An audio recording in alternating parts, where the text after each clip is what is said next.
In this video, which is the last video for this section, you're going to learn about the select dropdown. So the dropdown is going to allow us to provide the user with multiple pre-configured options, and they can pick one. Now, the to-do application is actually going to have a checkbox in the final version, but it's not going to use a dropdown.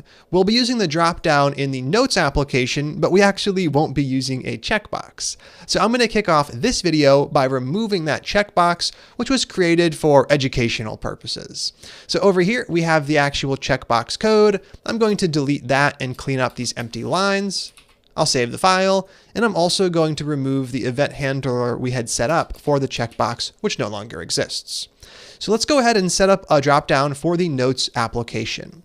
For the Notes app, we're going to use a dropdown to allow the user of the application to pick the order they want to sort things by. So maybe they want to sort alphabetically. Maybe they want to sort by the most recently created one, or maybe they want to sort showing the most recently edited note up top. So we'll give them a few different options, allowing them to easily find the things they want.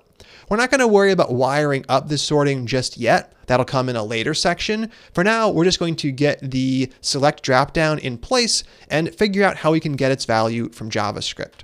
So right here, to create the dropdown, it all starts with the select tag. The select tag has an opening and closing tag, and right inside, we put all of the options we want to show in the dropdown. In our case, we're going to add 3 options for this example. For every option we want to add to the dropdown, we have to create a new option element inside of the select element. So right here, a new option tag, we have an opening and closing tag for option, and all we put inside of it is the text we want to have show up. So the first option I'll give users to sort by will be sort by last edited.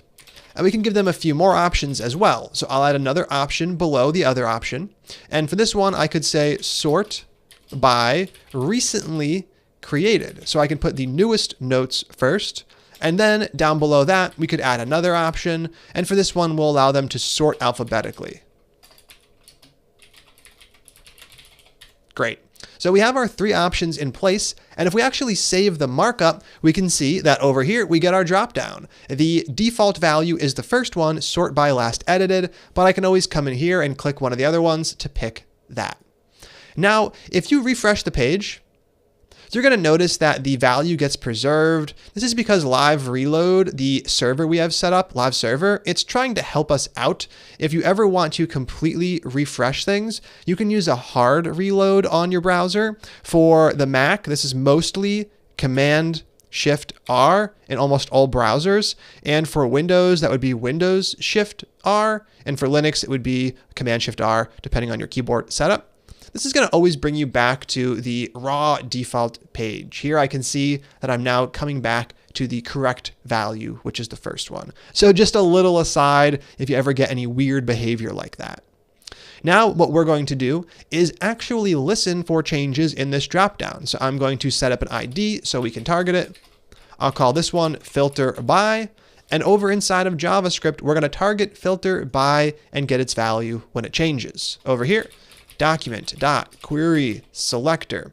We are selecting an element by ID, filter hyphen by, and we're going to add an event listener using add event listener.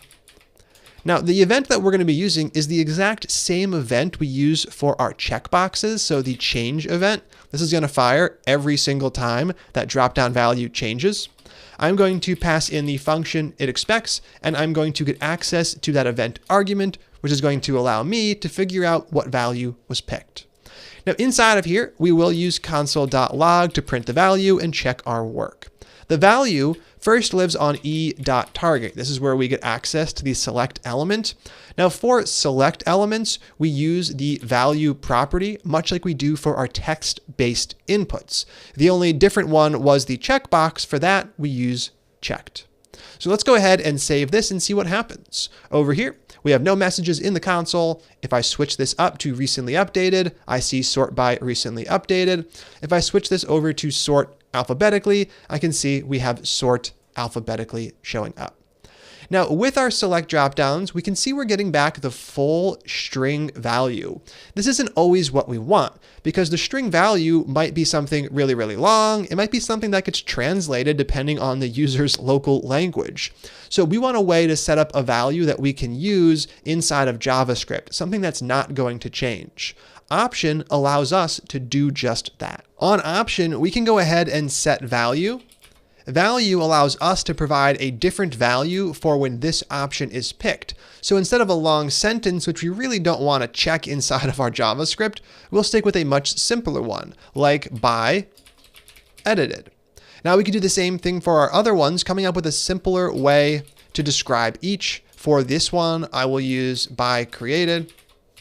And I'm sticking to camel casing since I'm probably going to use this value in JavaScript quite a bit when I'm running my comparison operators to see which filter has been picked. And for the last one, we'll just set value equal to alphabetical. So this is going to allow us to consistently use these values in our programming while tweaking these if we need to adjust the language or providing translated versions for users in different languages. This is what we're going to set up though for all of our select dropdowns, and I recommend that you do the same. Now, if we go over to the application, we can click around a bit more and we can see this time around without changing the JavaScript code at all, we're getting the new value, something a bit better for us inside of our JavaScript code. Having to work with that full string would have been really annoying and really cumbersome. And if someone came in to change the language, it could have potentially broken our application. Now, eventually we are going to wire up this dropdown to actually sort the notes, but that's going to require us to have a discussion about dates in JavaScript, and we will get to that, just not yet. So for the moment, we'll leave it in place and we'll just have a dummy event handler that just dumps some value to the console. That's where we're going to stop for this video. And since this is the last video for this section, it's also where we're going to stop for this section. And I want to take a quick moment to reflect just how far we've come. The first several sections of the course were us learning the basic syntax of the language, learning about variables, booleans, strings, numbers, arrays, objects. We learned about the language and we were able to mess around with it by running terminal commands, but we had never built anything we could really give to someone else to do anything meaningful with. In this section, we were able to do just that. We now know how to use JavaScript with HTML so we can actually render things to the browser and respond to user interaction. Not user interaction via the terminal, but user interaction via a real interface. Now, obviously, neither of these apps are done yet. We have part of them complete, but there are still a lot of features left to go. So in the next couple of sections, we're going to continue working on these apps as we learn more and more about creating JavaScript applications. I'm really excited to continue on with the course. Let's go ahead and continue building out these apps in the next one. The section intro is coming up now.